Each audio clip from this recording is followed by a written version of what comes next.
वन्दे ब्रह्मपुराधिपं श्रीसहजा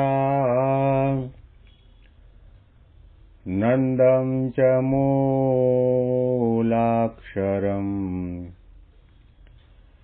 श्रेयस्कारणसद्गुणैकनिलयम् श्रीप्रागजिह्वावत ब्रह्मोपासनधारकं गुरुहरिं यज्ञं तथा योगिनं कृत्येवं प्रमुखं महन्तमनिशं श्रीजीस्वरूपं मुदा મહિમાનો મહિમા પ્રવચન માળામાં આજે 24મી માર્ચ 2025 સોમવારના દિવસે તમામ સંતો હરિભક્તોને મારા સાષ્ટાંગ પ્રણામ. જય સ્વામિનારાયણ. હેપી વચનામૃત દ્વિશતાબ્દી મહોત્સવ. હેપી પ્રમુખ સ્વામી મહારાજ શતાબ્દી મહોત્સવ. અતિ અગત્યનું વચનામૃત આપણે સાંભળી રહ્યા છીએ. મહારાજ કૃપા કરીને આપણને સૌને નિર્વાસનિક થવા માટે અતિ અગત્યનું સાધન અને સાધના બતાવે છે. જો સત્સંગનો સ્વાર્થ મનાણો હોય, સત્પુરુષમાં પ્રીતિ અને આત્મબુદ્ધિ થયા હોય અને સંત કહે તે પ્રમાણે મનગમતું મૂકીને સંત અને ભગવંતને રાજી કરવાની એક વિશુદ્ધ ભાવના સાથે સત્સંગ કરે તો એના ગમે તેવા કઠણ સ્વભાવ પ્રકૃતિ હોય તે ટળી બળી જાય છે. દાદા ખાચરના પરિવારના સભ્યો કેવી રીતે વર્તતા હતા કે મહારાજને ન ગમે એવો એક પણ સ્વભાવ રાખ્યો નથી. હઠ નથી રાખી, ઈર્ષા નથી રાખી, માન નથી રાખ્યું, ક્રોધ નથી રાખ્યો. દાસત્વ ભાવ, મહિમા, દિવ્ય ભાવ રાખીને તમામ સંતો હરિભક્તોનો મહિમા સમજીને એમણે મહારાજની મરજી પ્રમાણે સેવા ભક્તિ સત્સંગ કર્યા છે. તો શ્રીજી મહારાજ દાદા ખાચરના દરબારને પોતાનું ઘર માનીને રહ્યા. વિચરણ કરીને ફરી પાછા દાદા ખાચરના દરબારમાં આવે અને ઘોડી ઉપરથી નીચે ઉતરી અને ભગુજીને ઘોડીની લગામ સોંપે. એ લીમડાના છાયાની અંદર બાઈઓ ભાઈઓ દૂરથી મહારાજના દર્શન કરતા હોય અને મહારાજ એમના દર્શન કરી અને કોઈ 4-5 દિવસનો ઉપવાસી માણસ હોય એને પોતાના ભાવતા ભોજન પ્રેમથી પેટ ભરીને જમીન જે ઉડકાર આવે એવી રીતે મહારાજને મનમાં થતું કે હાશ હવે ઘેર આવ્યા. જે તત્વ પરબ્રહ્મ તત્વ એવું છે, ક્યાંય બંધાઈને નિર્લેપ છે, અનાસક્ત છે, નિર્બંધ છે. ભગવાન જેવા ભગવાન પોતે પુરુષોત્તમ નારાયણ સર્વતંત્ર સ્વતંત્ર હોવા છતાં પણ દાદા ખાચરના દરબારમાં દાદા ખાચર એમના પરિવારના સભ્યોના પ્રેમના તાંતણે બંધાઈ ગયા છે. આના ઉપરથી આપણને ખ્યાલ આવે કે આપણે જેને ભક્તિ કહીએ છીએ એ 100% ભક્તિ કહી શકાય નહીં.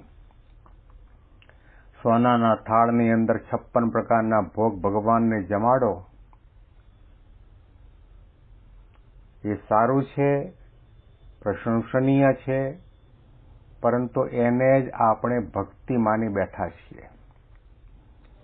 પ્રગટ ભગવાનની મરજી પ્રમાણે નગારું વગાડો એ પણ ભક્તિ છે. પ્રગટ ભગવાનની મરજીને આજ્ઞા પ્રમાણે ઘેર ઘેર નીલકંઠ વર્ણની મૂર્તિ લઈને પધરામણી કરવા જાઓ તે પણ ભક્તિ. પ્રગટ ભગવાનની મરજી અને આજ્ઞા પ્રમાણે જ્યાં કહે ત્યાં પારાયણ પ્રવચન કથા વાર્તા કરવા જાઓ, સત્સંગ મંડળ ચલાવો એ પણ ભક્તિ છે.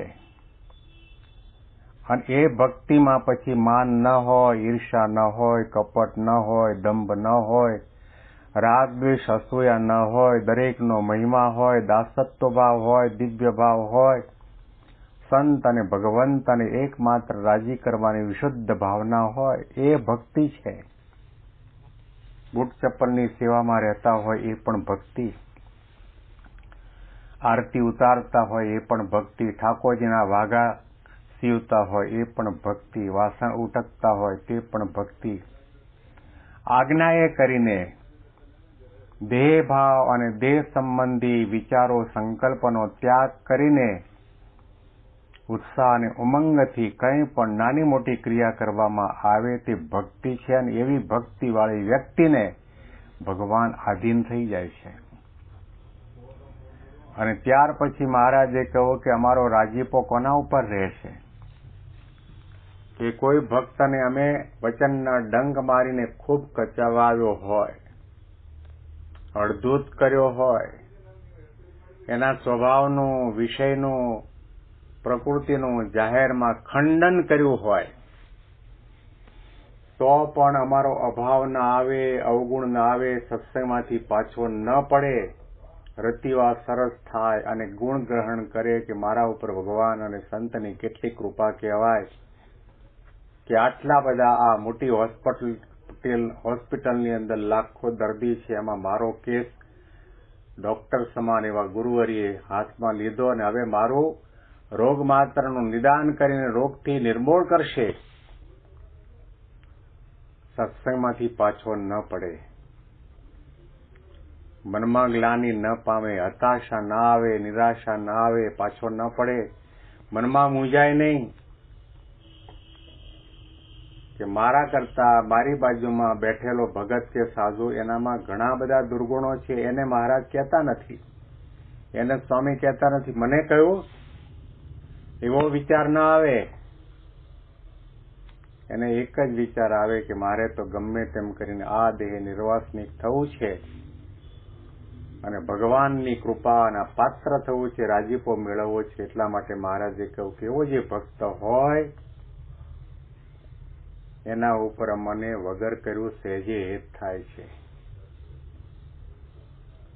મનમાં એવો વિચાર રાખીને બેઠા હો કે આપણે સ્વામીને લાખો રૂપિયા આપીએ તો રાજી થાય, 3 દીકરામાંથી 3 દીકરા સાધુ કરવા માટે આપીએ તો રાજી થાય, રાજી થશે એની ના નથી. 3 દીકરા આપ્યા પછી, મોટર ગાડી બંગલા આપ્યા પછી, લાખો રૂપિયાનું દાન કર્યા પછી, અરે સંસારનો ત્યાગ કરી ભગવા કપડા પહેર્યા પછી પણ તમારે સંત કહે તેમ કરવાનું છે, મનનું મરોડે એમાં મૂંઝાવાનું નથી. ત્યાર પછી એને ભક્તિ કહેવાશે, ત્યાર પછી એ સંત અને ભગવંત અને તમારા ઉપર હેત થશે, પછી હેતના ઉભરા આવશે.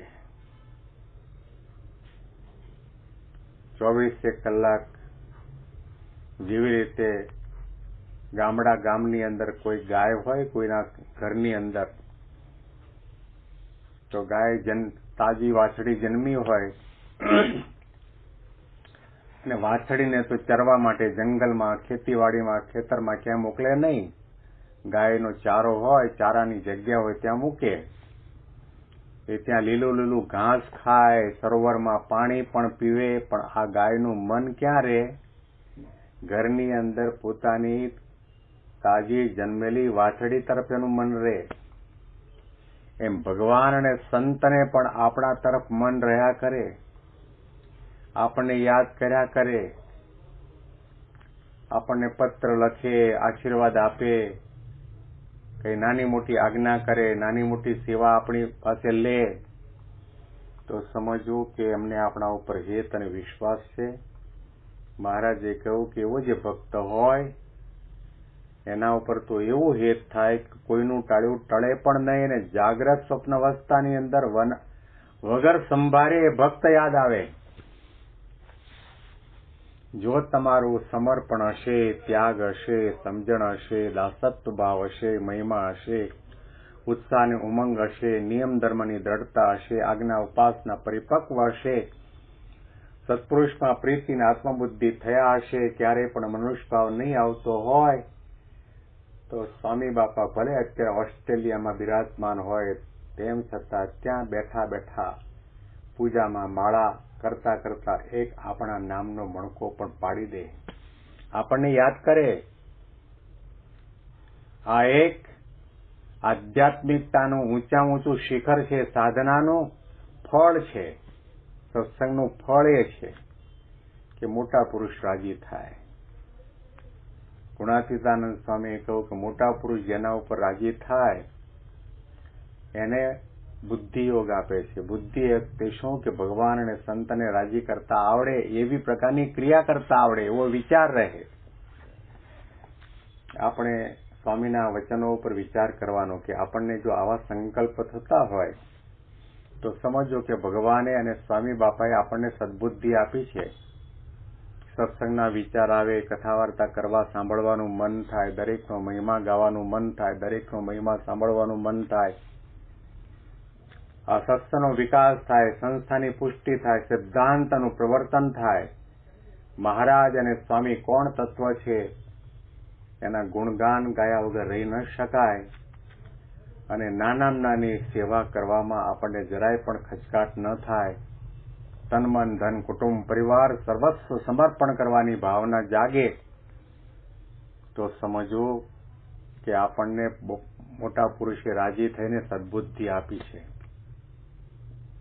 જ્યાં સુધી આપણને કોઈનો અભાવ આવે છે, અવગુણ આવે છે, ખટપટ થાય છે, નિંદા થાય છે, કુથલી થાય છે, મારું તારું વેરઝેરની ભાવના જાગે છે, અને સૌથી મોટો હું છું, સત્સંગમાં કોઈ જાણતા નથી, એવા પ્રકારના વિચારો જાગે તો અસદ બુદ્ધિ છે, અને તમારા ઉપર મોટા પુરુષ હજી સુધી રાજી થયા નથી. શ્રીજી મહારાજના કહેલા શબ્દો આપણે વાંચીએ પછી આગળ વધીશું.